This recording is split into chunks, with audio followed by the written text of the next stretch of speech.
2024 թվականին նախաքննության մարմիններն ավարտել են ավելի քան 38,000 քրեական վարույթ, մոտ 12,000-ը ուղարկվել է դատարան։ 2024 թվականի ցուցանիշը 14%-ով ավելին է նախորդ տարվա համեմատ։ Գլխավոր դատախազի տարեկան հաղորդումը, որով հանդես էր գալիս ազգային ժողովում, ներառում էր համայնքային եւ պետական շահերի պաշտպանության եւ ապօրինի ծագում ունեցող գույքի բռնագանձման ոլորտում կատարված աշխատանքը, հանցավորության ու կոռուպցիայի դեմ պայքարը, զինվորական ծառայության եւ պաշտպանության ոլորտներում հանցագործությունների կանխումը, բացահայտումն ու պատժումը։ 2018-24 թվականների ընթացքում Հայաստանի Հանրապետությանը եւ համայնքներին է վերադարձվել շուրջ 210 միլիարդ 79 միլիոն դրամի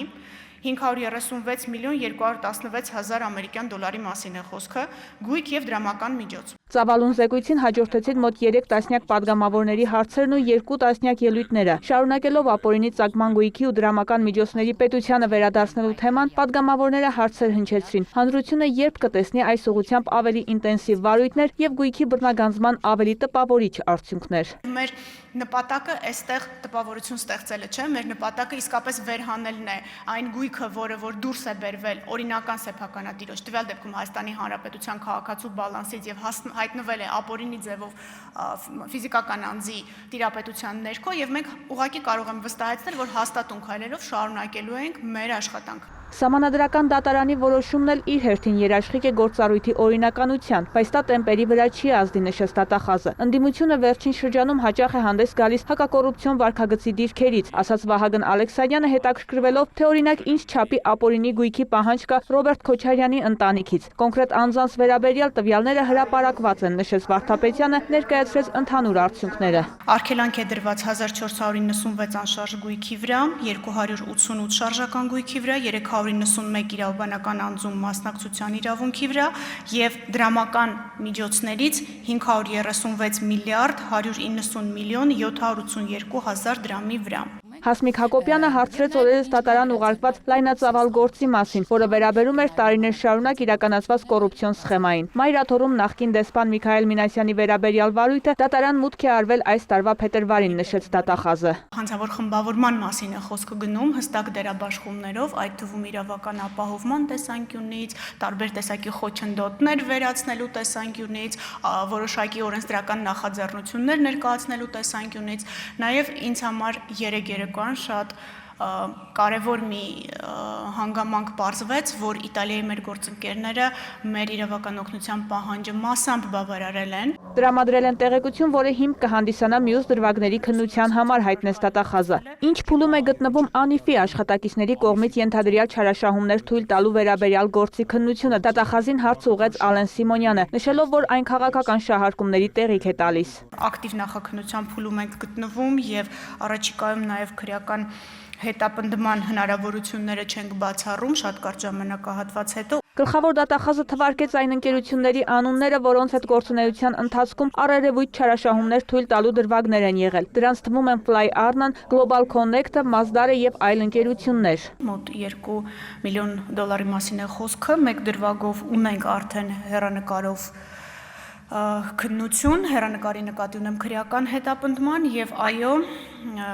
հարցաքննվել են եւ շարունակում են հարցաքննվել, ոչ թե բացատրություններ, այլ քանի որ վարույթի շրջանակներում տարբեր կարգավիճակներով են հարցաքննվում անձինք, պաշտոնատար անձինք այդ թվում, ովքեր առնչություն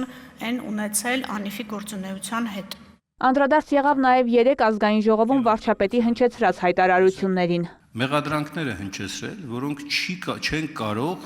քրեական վարույթ նախաձեռնելու առնվազն ուսումնասիրման համար հիմք չհանդիսանան։ Ընդդիմությանը մեղադրելով լրտեսության մեջ։ Վարչապետը ասել է հետևյալ, նախ չի ասել ընդդիմությունը շպիոն է, ասել է,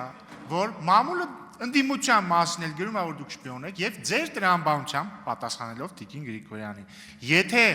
մամուլով պիտի ես վարչապետս առաջնորդվեմ եւ մեր պետության ինստիտուտները ոչ մի կապ չունեն եւ ընդհանրապես պետք է միայն վարչապետը մամուլով առաջնորդի, ուրեմն ձեզ բոլորի պետք է ուղարկեմ ԱԱԾ պատվար։ Սա է ասվել, մի մանիպուլյացիա է։ Հոկտեմբերի 27-ի քրեական գործի քննությունը ակտիվ նախաքննության փուլում է եւ իրականացվում է պատշաճ դատախազական հսկողության ներքո, հայտարարեց դատախազը ի պատասխան Անդրանիկ Քոչարյանի դիտարկմանը, թե այս գործով ընթացքի մանրամասները դուրս են մնացել գլխավոր դատախազի հաղորդումից։ Դեպքերի քաղաքական զարգացումների պատճառով դեպքերները ազատ են արձակվել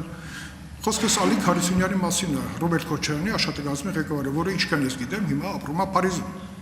Դուք որևէ միջամտություն իրականացրել եք, որպես այդ կարևոր վկան վերադառնա եւ պատասխանի նախաքննական մարմնի այսօրվա անջատված մասի հարցին։ Ես դիտավորյալ չեմ պատասխանի ոչ մի բովանդակային հարցի, պարոն Քոչարյան, որպեսզի չվնասեմ քննությունը։ Ելույթների ընթացքում եւս թեման շարունակեցին падգամավորները։ Հիմա չի չեք բացահայտում։ Կարող է հանկարծ բացահայտենք, գանք ու տեսնենք, որ այդ մարդիկ իրականում լավ էլ կապված են իրար հետ։ Եվ կարող է հանկարծ հետքերը բերի նաև այսօրվա իշխանության վրա։ Այս տիպի գործերը հարվածել են մեր պետականության ողնաշարին։ Այդ թվում նաև մարտի 1-ը։ Այո, պետք է բացահայտվի մարտի 1-ն էլ, հոկտեմբերի 27-ն էլ։ Ինչու, որովհետև մեր ժողովրդի վստահությունը պետության նկատմամբ, իրավական համակարգի նկատմամբ, քաղաքական համակարգի նկատմամբ սկսվում է հենց այդ